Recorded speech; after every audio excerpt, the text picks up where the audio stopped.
The sun hung low over my farm, casting long shadows across the fields where Maximus, my prized bull, grazed peacefully. He was a magnificent creature, 800 pounds of muscle, with a coat that gleamed like polished mahogany under the afternoon light. Winning 3 county fairs had earned him a reputation, but to me, he was family. That's why, when I saw Herlinda Carmichael, the self-proclaimed HOA queen, standing at the edge of my property with a rifle aimed at Maximus, my blood turned to ice. "Property damage," she shrieked, her voice shrill enough to scare off crows. "Your beast is trampling my roses." I blinked. Maximus was 20 feet from her precious flower bed, lazily chewing grass. But Linda had never let facts get in the way of her vendettas. This wasn't the first time she'd targeted me.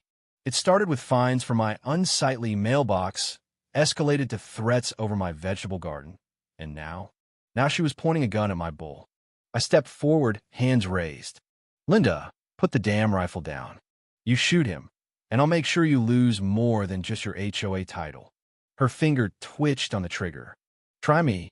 Rewind 3 months. I'd known Linda was trouble the day she moved into the neighborhood. Her house sat just beyond my land, close enough that her manicured paradise butted against my rugged fences. She'd sent me a welcome lettera, thinly veiled list of violations.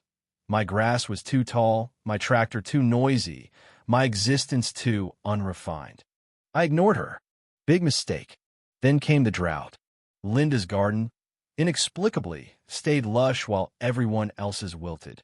Suspicious, I followed the irrigation lines one night straight to my private well. She tapped into it illegally, siphoning my water for her hydrangeas. I could have sued. Instead, I innovated. A few adjustments to the pipes, and Linda's garden got a special delivery sewage. Not enough to cause permanent damage, but enough to turn her prized roses into a wilted, stinking mess. The next day, she stood in her yard, gagging, while I pretended to admire the sunset. Funny how nature works, I called. One day, thriving, the next. Toxic. She never figured out. After the rifle incident, I went nuclear. With help from Carl, the retired cop next door, I compiled every absurd fine, every threat, every time Linda had weaponized the HOA against us. Then I posted it all online. The neighborhood erupted. Turns out, Linda had bullied everyone. The single mom fined for a pink porch, the vet told to remove his flagpole, the elderly couple harassed over their too loud wind chimes. Overnight, our quiet suburb became a rebellion. Linda's downfall was poetic. The HOA board, fearing a lawsuit, revoked her authority. Her allies vanished. By week's end, she listed her house and fled her Pinterest-perfect empire in ruins. As for Maximus, he got an extra apple that night. And I learned something. Never underestimate a man with a bull, a grudge, and a knack for revenge. Linda Carmichael wasn't the type to slink away quietly. 2 days after her humiliation, the sheriff showed up at my door. "We got a complaint," he said, scratching his head. "Something about illegal sewage dumping and animal endangerment." I smirked. "Let me guess. Linda's filing reports now that her rifle stunt backfired." The sheriff sighed. "Look, I know she's a pain, but she's got connections. City council, the mayor's office. You might want to tread careful." I handed him a flash drive. "Then you'll love what's on here." It was security footage of Linda trespassing on my property the night before spraying herbicide on my vegetable patch. Her own garden had mysteriously died after the sewage incident, and she decided to return the favor. The sheriff's face darkened. "That's felony vandalism." "Yep," I said. "And that's just the start. Enter Mia, the 16-year-old next door with a hacker's grin and a grudge against Linda for shutting down her lemonade stand, unlicensed business active VY tie. So, she said, cracking her knuckles over my laptop, "You want to see Linda's real dirty laundry?" Turns out, our HOA queen had been embezzling funds for years, fake maintenance fees, inflated contractor bills, even a due-law $500 charge for aesthetic consultations, which was just her bullying people into buying her sister's ugly lawn ornaments. Mia dumped the EVY Denke online. By noon, the local news was camped outside Linda's mansion. Linda's last move was desperate. She called an emergency HOA meeting, claiming I was the real VY Lane, a menace who poisoned my garden, harassed me, and turned the neighborhood against me. But this time the room was packed. The single mom stood up. "You find me for my daughter's pink porch swing." The vet slammed his fist on the table. "You made me take down the flag I fought under." Then Carl dropped the mic. "And you shot at his bull." Silence. The HOA president, sweating, revoked Linda's position on the spot. Linda sold her house a week later. Rumor was she moved to some ultra-strict HOA in Florida where, ironically, she got fined for excessive holiday decorations. The neighborhood threw a block party. Maximus got a crown of flowers. Mia started a legit lawn care business. And me? I planted a bigger vegetable garden right where Linda's roses used to be. 3 months after Linda's ignominious departure, a postcard arrived in my mailbox. No return address, just a glossy image of a palm tree-lined street and a single line in familiar, razor-sharp handwriting. "You haven't won." I showed it to Carl over beers that evening. He whistled low. "That woman's like a bad penny. Always turns up." Mia, now my unofficial tech consultant, traced the postmark to a luxury, gated community near Boca Raton. A few keystrokes later, her eyes widened. "Oh, this is rich. Guess who's VP of their HOA board?" The screen displayed a smug headshot of Linda's twin sister, Lorraine. Lorraine made Linda look reasonable. Her first act as VP? Passing Regulation 17B, banning all livestock including SER VYC animals. When disabled veteran Mr. Henderson protested, she fined him due lot $500 for emotional distress. Then came the anonymous tip to my county's zoning board. Unlicensed bull breeding operation. Maximus and I spent 2 weeks fending off inspectors before Carl uncovered the paper trail doctored forms bearing Lorraine's floored signature. This was war. Mia discovered Lorraine's dirty secret. Her perfect community was built on protected wetlands. Worse, she bribed inspectors to ignore it. We packaged the EVY Denke with Linda's embezzlement history and sent it to the EPA, the Miami Herald, every resident in Lorraine's HOA. The fallout was nuclear. The sister showed up on my porch at midnight, Linda's Mercedes caked in mud from the drive north. "You ruined us," Lorraine shrieked. I crossed my arms.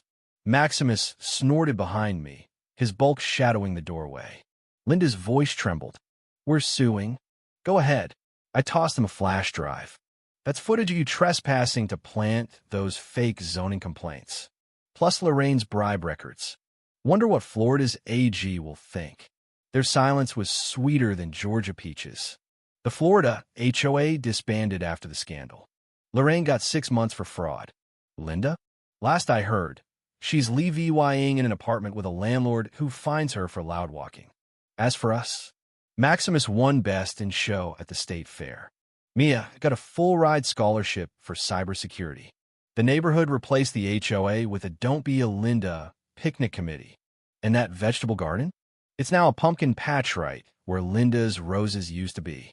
The dust settled over our quiet neighborhood, but the echoes of our VY, Tory, still rang loud. Linda's departure had left a power vacuum in the HOA, and for the first time in years, the community breathed easier. No more surprise fines, no more nitpicking letters, no more rifles pointed at livestock. But peace, as it turned out, was just the calm before another storm. One evening, as I sat on my porch with Maximus grazing nearby, Carl pulled up in his pickup truck, his face grim. "You're not going to believe this," he said, tossing a folded newspaper onto my lap.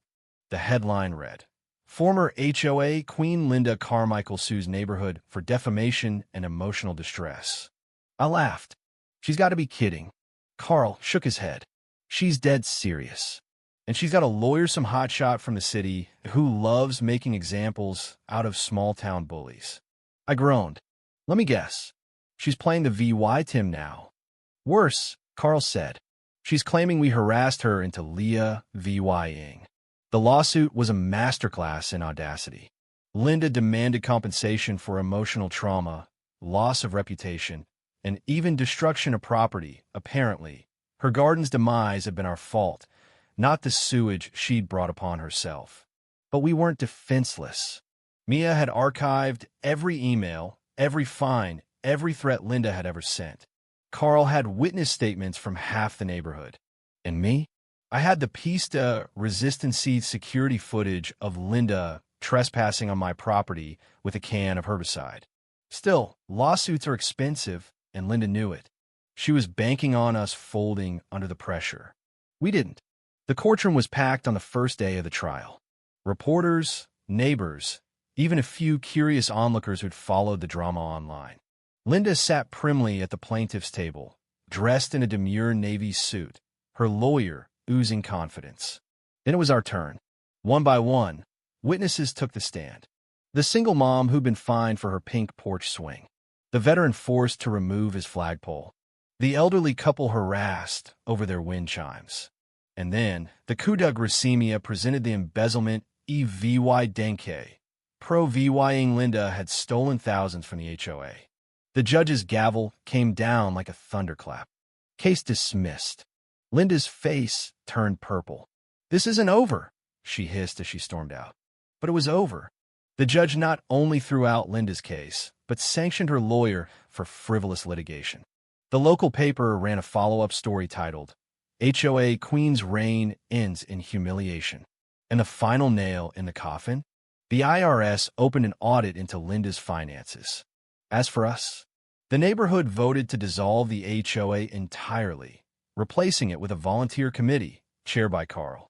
Mia's hacking skills landed her an internship with a cybersecurity firm. Maximus became a local celebrity, starring in a VY Ral VY Deo, defending my pumpkin patch from a rogue raccoon. And Linda? The last I heard, she moved to a no pets, no plants, no personality condo complex where, ironically, she got into a screaming match with the building manager over her excessive use of the communal laundry room. Life on the farm returned to normal, but better. The air smelled sweeter, the grass greener, and the neighbors friendlier. One evening, as I sat on the porch with Maximus by my side, Carl handed me a beer and nodded toward the horizon. "You did good," he said. I took a swig and grinned. "Nah, we did good." Somewhere in the distance, a wind chime sang in the breeze. The courtroom's wooden benches creaked as Linda Carmichael stood to face the judge for her sentencing. 6 months for fraud, 12 months probation, and a due law $50,000 fine.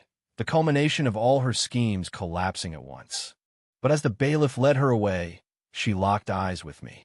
That look, equal parts venom and calculation, told me this wasn't over. 3 weeks later, a package arrived at my farm. No return address. Inside, a bottle of expensive bourbon with a note, "To new beginnings." Mia's fingers flew across her keyboard. "It's from a liquor store in Boca Raton. Registered to Lorraine's credit card." Carl uncorked it carefully. The smell hit us immediately. Not whiskey, but something chemical. Rat poison.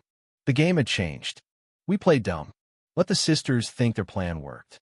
I even called Linda's probation officer to casually mention she'd sent a nice gift.